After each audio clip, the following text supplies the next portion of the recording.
This is Amruta, your event host and Sustainability Tribe founder, Amruta Kshem Kalyani.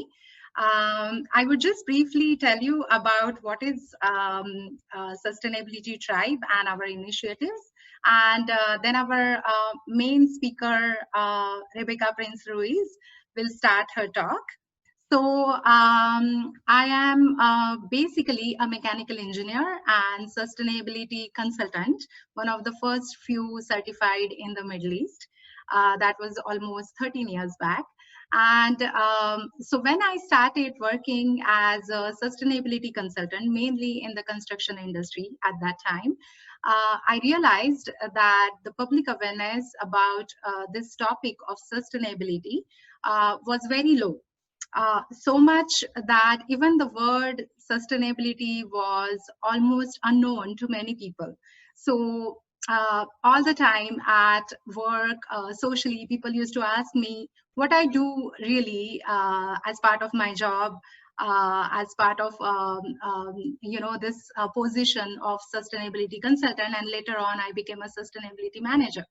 So that time I thought maybe whatever I know, let me start sharing with people, and that's when I start a blog, a small blog at that time, just to share a little simple tips about sustainable living.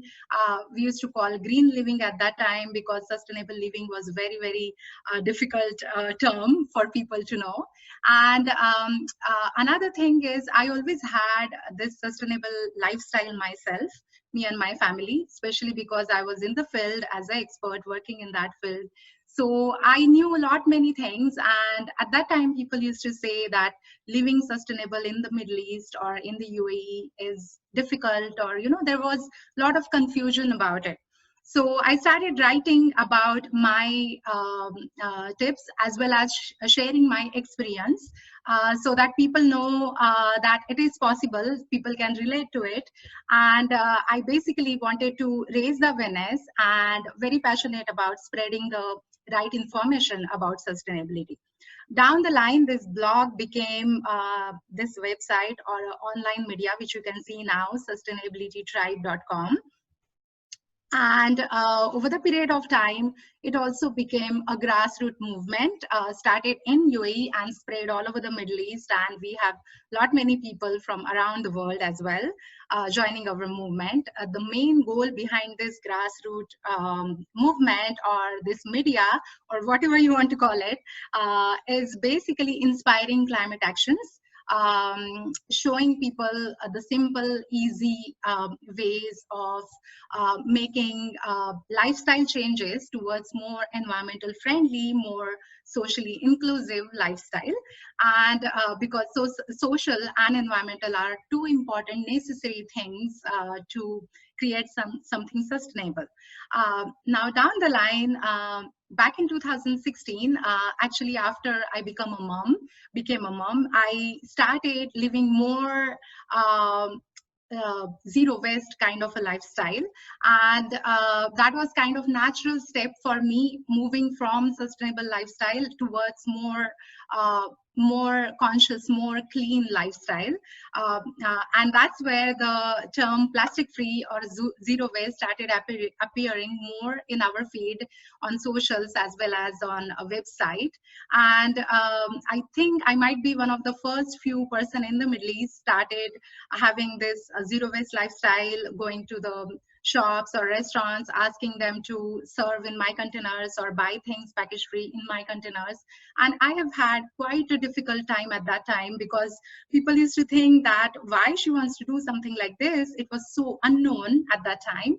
And but down the line I kept on doing it, and that was a great way of also raising awareness in terms of talking to supervisors of the stores or servers or people working in those organizations. And down the line, at the end of 2016, I launched Zero Waste UAE Social Initiative, which is going very strong. Hashtag Zero Waste UAE was the name of our social initiative, basically with the aim of reaching out to more people on social. And so this particular event is part of our Zero Waste UAE social initiative. Um, of course, it is under the umbrella of Sustainability Tribe. I won't be taking much of the time now. Let me introduce our uh, our expert speaker here, Rebecca Prince Ruiz. Rebecca, I would introduce first and then unmute you. So welcome, Rebecca. Rebecca is Executive Director of Plastic Free Foundation, a non-profit with vision of world without plastic waste. As we know, very, very inspiring initiative she has started. In 2011, Rebecca and small team in local government in Western Australia created the Plastic Free July Challenge, which grown to global movement that has inspired over 250 million participants in 177 countries to reduce single-use plastic. She has more than 25 years experience in the world of environmental and waste management, community engagement, and sustainability behavior change. Rebecca has participated in plastic pollution research expedition in Queensland, Coco Island, and North Atlantic Ocean, and explored innovative solutions to plastic waste worldwide during the Churchill Fellowship. Rebecca believes in critical thinking to stop the problem at the source, and behavior change can lead to a collective impact and influence systematic change. So Rebecca, welcome to the talk, and let me find you in the list to unmute you. Yes. Hello. Can you hear me okay? Yes, we can hear you. Thank you for joining, and we are super excited to have you as our speaker. Now, floor is yours, and let's hear. Oh, thank you, and thank you very much for having me, and I just enjoyed listening to your story. So I thought I'd just, I'm happy to answer any questions, but maybe just thought I'd start by sharing my story and the Plastic Free July story, and some of the things that I've learned over the last 10 years about making change and how personal change, what I've seen, where I've seen personal change lead to. So as you said, when I started Plastic Free July, it was 10 years ago in 2000. This is our 10th challenge, and started in 2011. And I live in Perth in Western Australia, and we are one of the most isolated cities in the world. And when I was working for a local government at that time, doing waste and sustainability education, but a lot of what we were, the systems that we were setting up, and a lot of what we were teaching people was how to sort their waste properly, and how to recycle. And I had the opportunity to visit a recycling facility, and that's to see where my household recycling goes when it's collected each fortnight and sorted into the different material types, the paper, plastic, metal and glass. And it really shocked me to go there. I knew what my waste looked like when I put it in my family's bin at the end of the week or each fortnight, but seeing this mountain of waste that was my waste and my neighbour's waste and everyone in my street and my suburb, there was so much waste. And I, for the first time, realised the complex and energy intensive process to sort that into the different material types and then ship it off to where it was going to be recycled. And I thought I was pretty sustainable, that I was pretty, conscious environmentally and making the right choices. I always took my reusable shopping bag with me and had a water bottle. But and I was filling my recycling bin, every fortnight. It was just full, and there was so much packaging in it and a lot of plastics. And I learned about the particular challenges with plastic. So for me, actually, and of course, recycling is important. We should recycle, and it's much better to make products from recycled content than to use virgin materials. But at the end of the day, I just suddenly realized that the less I put in that bin, the more I could refuse, the more I could reduce, the more of a difference that I was going to make. And at that time, back in 2011, people weren't talking about the whole plastic pollution problem and the waste issue that they are now. And so I had this, it was the last week in June, so I had this great idea that I was going to just try going plastic free the following month. And it's a bit of a misnomer, really, because I wasn't trying to go without all plastic. It was really just the single-use plastics. And so my two colleagues joined in from my work, and we had a strong volunteer network. So there are about 40 of us at all that took part that year. And in the first year, you're saying? Yeah. Wow. Yeah. And it was a challenge. It was much harder than I thought. And for anyone that's listening that is doing Plastic Free July for the first time this year, I guess I just always say to people, don't give up hope or be too hard on yourself. I always get lots of messages on the 1st of July, and people say, "Oh, Rebecca, I've failed Plastic Free July. I can't keep doing it. I just ordered a drink and there was this plastic straw in my drink." But I think, well, like, that's part of the change, because probably 2 weeks ago you would have ordered that drink and there would have been a straw in it and you never saw that straw. So it really kind of opens your eyes to just how much plastic that there is in the world and in our lives. And what we found that was really useful is that we were doing it together. So I certainly didn't have all of the answers, had lots of questions, but together we were able to share those and support each other, because sometimes, and I think that's one of the biggest values that people have got out of this movement, which has become known as Plastic Free July, is just the fact that you're doing it with other people, because you might be the only person in your family or at your workplace or amongst your friends that are acting on this concern. So doing it with others not only gives you ideas for what to do, but it's also supportive. And so what we found is, I remember when I went to buy pasta and realized, oh, it's in plastic, and how had I never realized that before? And then somebody in the group said, oh, you can buy this box and this brand and it comes in a cardboard box, or here's a bulk food store that sells it, or they would share their family recipe.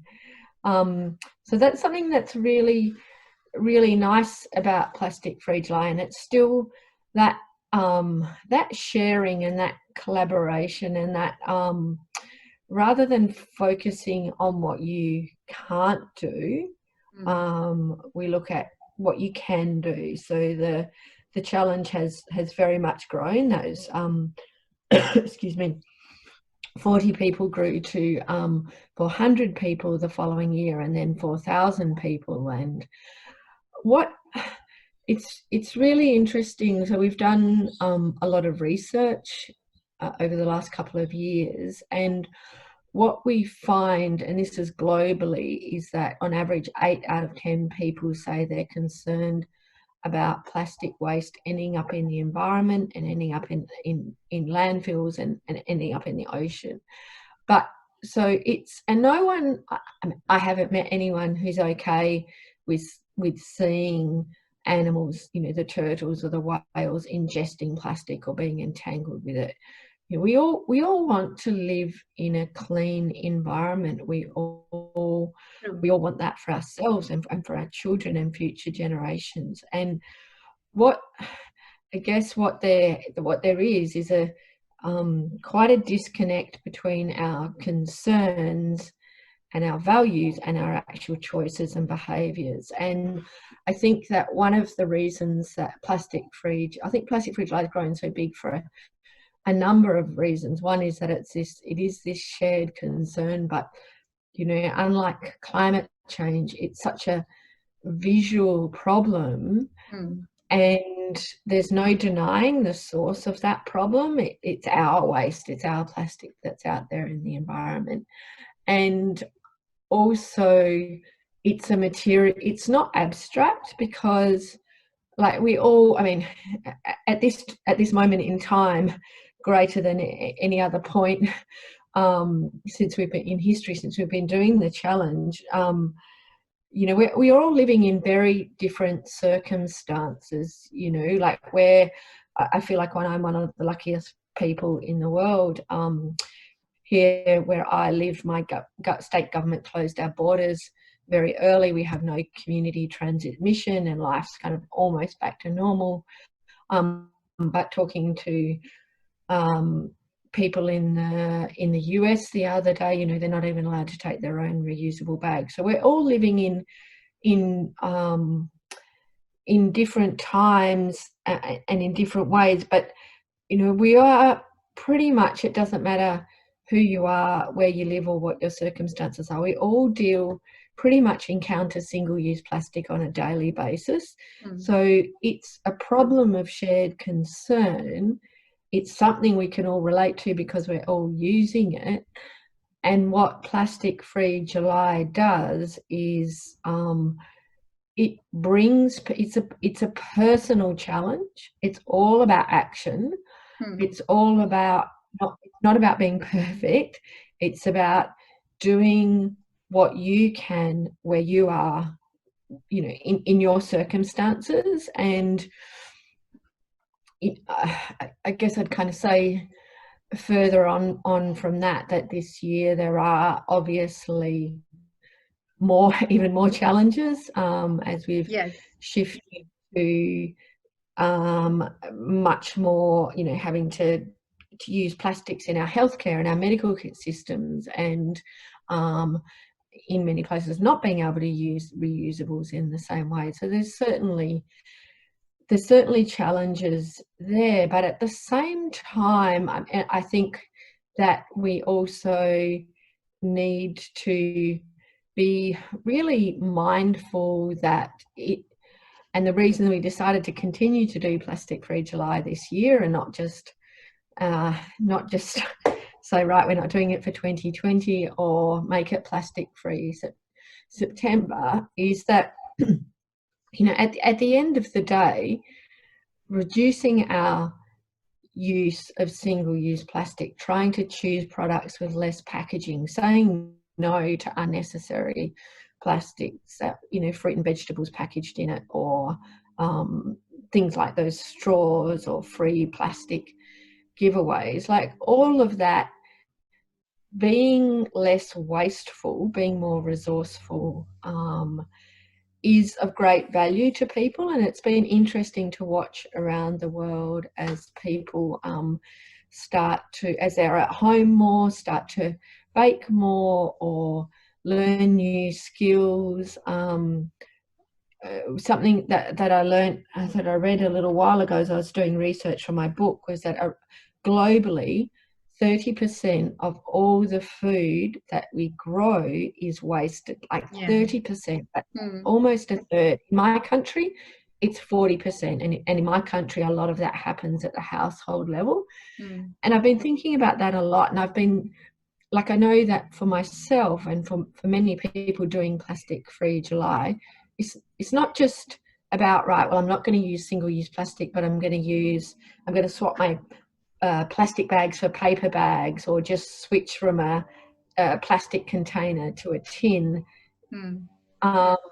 It's more, it goes beyond that. It's about being more resourceful, about being less wasteful, using what we have, maybe planning our meals more, not just buying buying an avocado that's, you know, if we need 1 or 2 avocados, we buy 1 or 2 avocados that are loose. We don't buy 6 avocados that are on a plastic tray and covered in plastic film because it's cheaper. And I think the more we think about waste as a big picture and not just plastic, we waste less food. We use those vegetables that are a bit wilted from last week in our fridge to roast for a salad, or make a soup, or make a stock, and avoid buying packaged stock, for example, then the less we need to go to the shops and expose ourselves to the virus, the more money that we're saving. And I think the other shift that people are making is starting to, that also has many benefits, is like, we can't always buy these imported foods that are heavily packaged, that have got lots of food miles, to start to support more local growers and produce as well. Yeah, so that's kind of the state of Plastic Free July in 2020, and what I think the opportunities are. And it's been really nice to see the community embrace that and take it on board, because I think, I mean, obviously human health is paramount right now, but there is connections between our health as a community and the health of the environment. They're not separate, and we can look after both. And with Plastic Free July, what we have seen increasingly in the last couple of years is that it starts with people making changes in their own lives, but then as they feel good about that, about having less waste, having less packaging, having an emptier bin, they have then taken it into their schools, into where they work, and into their community. And what we have seen time and time again, and I've shared lots of these stories in our book, is that change, and that starts with an individual. If lots of people are making small changes and you start to change the culture, that's when businesses and governments listen. So we're all about, rather than getting 100 people to do this perfectly, we're about getting 1,000, 100,000, 1 million people to just make change by 5%, because that's when I think that we can start to influence the system. So I guess I just say that kind of in closing, just to encourage people that what you do, Plastic Free July isn't about necessarily being an advocate or going to a protest or writing letters. It's just about making small changes in your own life, but do what you can. And I really think that together we can make a difference. So yeah, I would really encourage everyone, if you haven't already done so, to sign up. And, you know, as you are a great example of, people are wanting to do something positive. There's so much bad news that I feel really hopeful from the great interest in Plastic Free July. That's amazing. I really liked some of your points, and I'm so glad you touched very, very important points here. One of which is consumer power. I always have been saying that to our tribe, that let's not wait till government bodies or some big corporate makes a change in terms of their sustainability commitments. Because for me, I have seen that sphere of implementing sustainability in the corporates or in the government sector. As a professional, I have seen that, and I have this even if you feel that this should be happening very quickly, it takes quite a while, because it goes through a lot of processes and layers. where some great decision is taken and then it is implemented down the line. But as a consumer, we all have this power where we can either decrease the demand of, let's say, single-use plastic, or let's say plastic packaging, or other such efforts, climate efforts.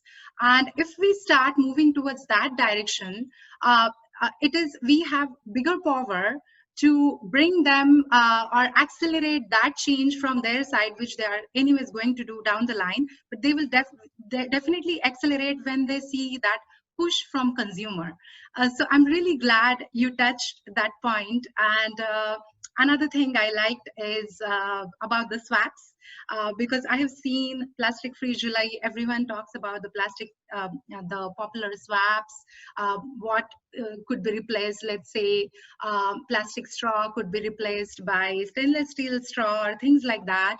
But definitely this shared concern, which you mentioned, I really like that phrase. It goes beyond just the swaps, and it goes to tackling into a bigger issue of using natural resources efficiently. I would sum it up into that. So it could be waste, it could be reducing or using energy wisely, using water wisely, those sort of things. So I'm really glad you mentioned amazing things over here. I think we might not have much of the time, and I don't want to uh, I don't want you to take out more time from your schedule. But Rebecca, thank you very much for a very, very insightful talk. We are very happy to have you.